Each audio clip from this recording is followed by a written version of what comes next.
Praise the Lord. இன்றைய தியானம் பிரசங்கி 3ஆம் அதிகாரம் 1 முதல் 12 வரை. ஒவ்வொன்றிற்கும் ஒவ்வொரு காலம் உண்டு. வானத்தின் கீழ் இருக்கிற ஒவ்வொரு காரியத்துக்கும் ஒவ்வொரு சமயம் உண்டு.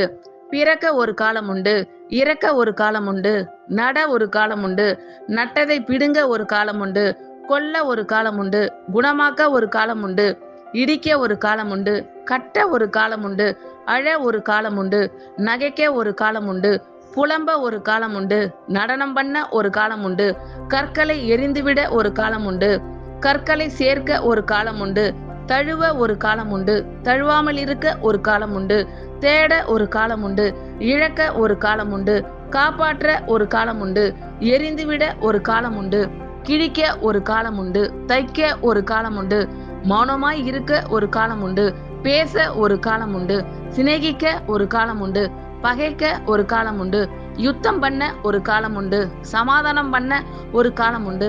வருத்தப்பட்டு பிரயாசப்படுகிறவனுக்கு அதனால் பலன் என்ன? மனுபுத்திரர் பாடுபடும்படி தேவன் அவர்களுக்கு நியமித்த தொல்லையை கண்டேன்.